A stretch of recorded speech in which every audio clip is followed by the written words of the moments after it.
आज के मुख्य समाचार। मुंबई में कई दिनों से मानसून का इंतजार कर रहे मुंबई वासियों का इंतजार खत्म।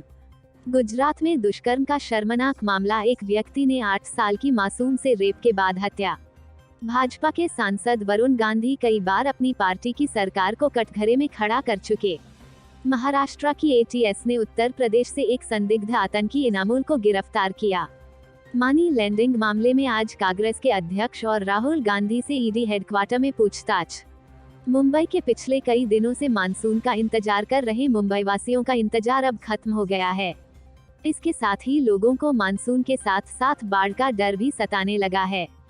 मुंबई, कल्याण और डोंबिवली महानगर पालिका ने मानसून के अपने पिछले अनुभव को ध्यान में रखते हुए इस बार पहले से ही तैयारियां कर ली हैं। कल्याण डोंबिवली नगर निगम ने शहर के कुछ स्थानों पर बाढ़ सेंसर स्थापित करके सराहनीय कदम उठाए हैं। मिली जानकारी के अनुसार कहा जा रहा है कि इस साल उठाए गए कदम से नगर निकाय को मदद मिलेगी, जिससे सेंसर कंट्रोल रूम को अलर्ट भेजेंगे। सेंसर मिलने पर संबंधित टीमों द्वारा क्षेत्र में नागरिकों की मदद के लिए जरूरी कार्य किए जाएंगे। नगर निगम ने इसके लिए तैयारी पूरी कर ली है।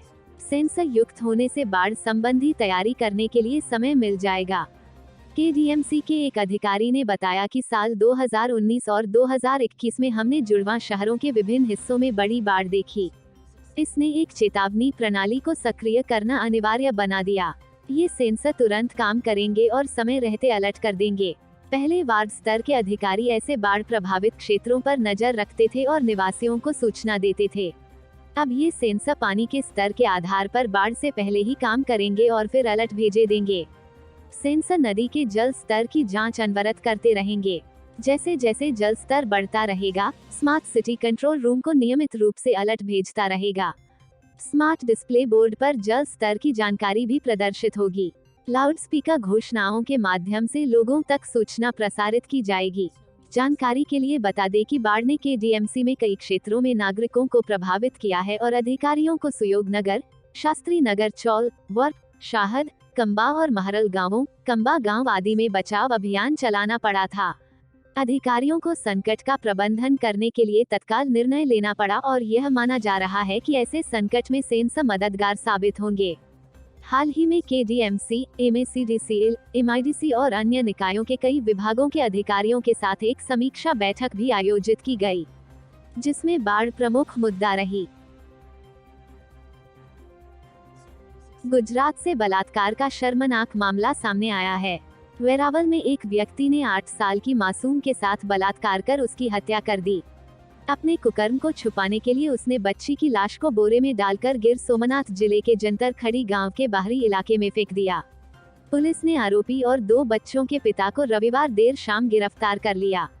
जानकारी के मुताबिक पुलिस आरोपी को सोमवार शाम तक कोर्ट में पेश करेगी और कोर्ट से मुकदमे में तेजी लाने और आरोपी को जल्द से जल्द दोषी ठहराए जाने और अधिकतम सजा देने का अनुरोध करेगी। ग्रामीणों के अनुसार रविवार की सुबह पीड़िता कुछ खरीदने के लिए बाजार जा रही थी। इसके बाद आरोपी ने उसका अपहरण कर अपने कमरे में ले जाकर उसके साथ दुष्कर्म किया। संभव है कि उसके साथ दुष्कर्म करते समय उसने अपनी पीड़िता के मुंह पर हाथ रखा ताकि उसकी चीखों से पड़ोसियों को पता न चले और दम घुटने से उसकी मौत हो गई। बाद में आरोपियों ने शव को बोरे में भरकर गांव के बाहरी इलाके में फेंक दिया। ग्रामीणों ने जब बच्ची की तलाश की तो वहां उसका शव मिला। सहायक पुलिस अधीक्षक ओम प्रकाश जाट ने बताया, पुलिस को घटना की सूचना मिलते ही मेरे साथ जिला पुलिस अधीक्षक मनोहर सिंह जडेजा और पूरी टीम गांव पहुंच गई और आरोपी की तलाश शुरू कर दी और देर शाम तक आरोपी को गिरफ्तार कर लिया गया। फोरेंसिक टीम ने आरोपी के घर से पर्याप्त सबूत जुटा लिए हैं। आरोपी के बयान की वीडियो बना ली गई है और पीड़िता के शव को पोस्टमार्टम के लिए भेज दिया गया है। आरोपी का मेडिकल परीक्षण भी कराया जाएगा। अधिकारियों ने कहा कि वे व्यक्तिगत रूप से न्यायिक अधिकारी से मिलेंगे और अनुरोध करेंगे कि मुकदमे में तेजी लाई जाए। आरोपी पोरबंदर में एक नौक के क्रू मेंबर के तौर पर काम करता है। वो कथित तौर पर शराबी है और पत्नी को पीटता है, इसलिए वो उसे छोड़कर अपने माता पिता के घर लौट आई थी। इस बीच सोमवार को गांव के लोग जमा हो गए और मांग की कि आरोपियों को गांव में घुमाया जाए और सार्वजनिक रूप से दंडित किया जाए। उन्होंने उसके अपराध के लिए मौत की सजा की मांग की। नई दिल्ली। भारतीय जनता पार्टी के सांसद वरुण गांधी ने all India Majlis-e-Ittehadul Muslimeen party के अध्यक्ष असदुद्दीन ओवैसी का आभार व्यक्त किया है। बीजेपी सांसद अपनी ही सरकार को कई मुद्दों पर कटघरे में खड़ा कर चुके हैं। वे अक्सर पार्टी की नीति से हटकर मोदी सरकार की आलोचना कर चुके हैं। इसी क्रम में उन्होंने बेरोजगारी के मुद्दे को उठाने को लेकर ओवैसी का धन्यवाद किया है। वरुण गांधी ने अपने भाषण में बेरोजगारी का मुद्दा उठाने और ट्विटर पर उनके द्वारा साझा किए गए डेटा का उल्लेख करने के लिए ओवैसी को धन्यवाद दिया। वरुण गांधी के अनुमान के मुताबिक सरकारी संस्थानों में 60 लाख पद खाली हैं।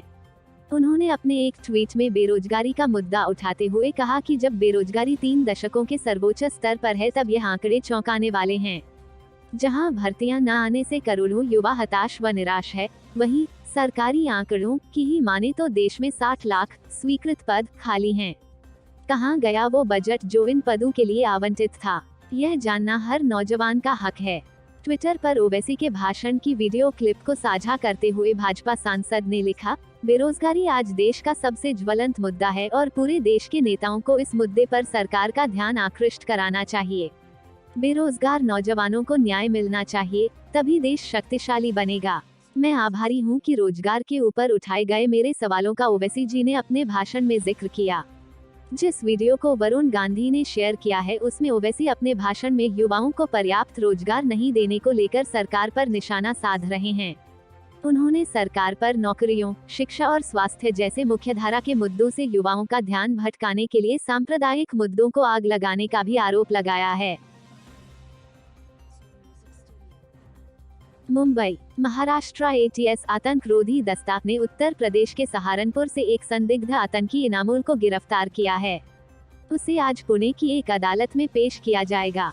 वो कथित तौर पर जुनैद मोहम्मद का साथी है जिसे एटीएस ने पुणे से गिरफ्तार किया था। बता दें कि इससे पहले महाराष्ट्र एटीएस ने इसी माह जम्मू कश्मीर के किश्तवाड़ में भी एक व्यक्ति को जुनैद मोहम्मद के साथ कथित संबंधों को लेकर गिरफ्तार किया था। जुनैद मोहम्मद पर प्रतिबंधित लश्कर-ए-तैयबा के लिए आतंकियों की भर्ती करने का आरोप है। एक अधिकारी ने बताया कि महाराष्ट्र एटीएस ने 28 वर्षीय जुनैद मोहम्मद को पुणे के अदपोदी इलाके से गिरफ्तार किया था। उसे 3 जून तक एटीएस की हिरासत में भेज दिया गया था। उस पर आरोप है कि वो कथित तौर पर सोशल मीडिया के जरिए पाकिस्तान के आतंकी संगठन लश्कर-ए-तैयबा के नेटवर्क के सक्रिय सदस्यों के संपर्क में था। आरोप है कि जुनैद को भारत के विभिन्न राज्यों से लश्कर-ए-तैयबा के लिए आतंकियों की भर्ती का काम सौंपा गया था।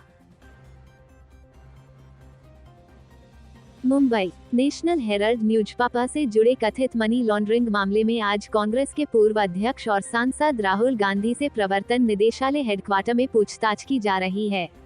देश के कई हिस्सों में कांग्रेसी नेता और कार्यकर्ता ईडी के खिलाफ प्रदर्शन कर रहे हैं। मुंबई में भी महाराष्ट्र और मुंबई कांग्रेस के बड़े नेता समर्थकों के साथ मिलकर ईडी के खिलाफ प्रदर्शन कर रहे हैं। मुंबई कांग्रेस के कार्यकारी अध्यक्ष चरण सिंह सप्रा ने आरोप लगाया है कि बीजेपी राजनीतिक बदले की भावना से सोनिया गांधी और पार्टी सांसद राहुल गांधी के खिलाफ केंद्रीय जांच एजेंसियों का दुरुपयोग कर रही है। साल 1938 में नेशनल हेराल्ड जवाहरलाल नेहरू और अन्य स्वतंत्रता सेनानी के द्वारा शुरू किया गया अखबार था। आजादी के बाद नेशनल हेराल्ड कांग्रेस पार्टी का मुखपत्र बन गया। साल 2008 में कुल 90 करोड़ रुपए के कर्ज के साथ नेशनल हेराल्ड को बंद करना पड़ा। Associated journals limited Jawaharlal Nehru के द्वारा शुरू की गई कंपनी थी। साल 1937 में नेहरू ने अपने शेयर धारकों के रूप में 5000 अन्य स्वतंत्रता सेनानियों के साथ शुरुआत की थी। एसोसिएटेड जर्नल्स लिमिटेड द्वारा इसे प्रकाशित किया जाता था। यंग इंडिया लिमिटेड कंपनी की स्थापना साल 2010 में की गई थी। जिस वक्त की स्थापना की गई थी उस वक्त कांग्रेस सांसद राहुल गांधी तत्कालीन कांग्रेस पार्टी के महासचिव निदेशक के पद पर नियुक्त किए गए। राहुल गांधी और सोनिया गांधी के पास यंग इंडिया लिमिटेड कंपनी के कुल 76% शेयर है। बाकी 24% मोतीलाल वोरा और ऑस्कर फर्नांडिस के पास थी। साल 2010 में कंपनी के 1057 शेयर धारक बचे हुए थे। कंपनी को घाटा हुआ। साल 2011 में कंपनी की होल्डिंग को यंग इंडिया लिमिटेड को हस्तांतरित कर दिया गया। साल 2012 में बीजेपी के नेता सुब्रमण्यम स्वामी ने एक निचली अदालत के समक्ष एक शिकायत दर्ज की जिसमें आरोप लगाया गया कि यंग इंडियन लिमिटेड द्वारा एसोसिएटेड जर्नल्स लिमिटेड के अधिग्रहण में कुछ कांग्रेस नेता धोखाधड़ी और विश्वासघात में शामिल थे। उन्होंने आरोप लगाया कि नेशनल हेराल्ड की संपत्ति को दुर्भावनापूर्ण तरीके से कब्जा कर लिया था। इस पूरे मामले में सुब्रमण्यम स्वामी ने सोनिया और राहुल गांधी समेत कुल 5 लोगों को नामजद किया था। सुब्रमण्यम स्वामी के मुताबिक गांधी परिवार ने कांग्रेस पार्टी के फंड का इस्तेमाल का अधिग्रहण कर लिया। स्वामी के आरोपों की माने तो इसका उद्देश्य एसोसिएटेड जर्नल्स लिमिटेड की 2000 करोड़ रुपए की संपत्ति पर कब्जा करने की कोशिश थी। साल 2014 में प्रवर्तन निदेशालय ने यह देखने के लिए जांच शुरू की कि क्या इस मामले में कोई मनी लॉन्ड्रिंग है। 18 सितंबर 2015 को यह बताया गया कि प्रवर्तन निदेशालय ने नेशनल हेराल्ड मामले में अपनी जांच फिर से एक बार शुरू कर दी है। आने वाले दिनों में मुंबई समेत महाराष्ट्र के अलग अलग जिलों में महानगर पालिका के चुनाव होने हैं। आज जिस तरह से सैकड़ों की संख्या में कांग्रेसी समर्थक और नेताओं ने केंद्रीय जांच एजेंसी प्रवर्तन निदेशालय के खिलाफ विरोध प्रदर्शन करते हुए दिखाई दिए, कहीं ना कहीं कह सकते हैं कि ईडी के विरोध प्रदर्शन के बहाने कांग्रेस शक्ति प्रदर्शन करने में सफल। Bureau report, Mumbai.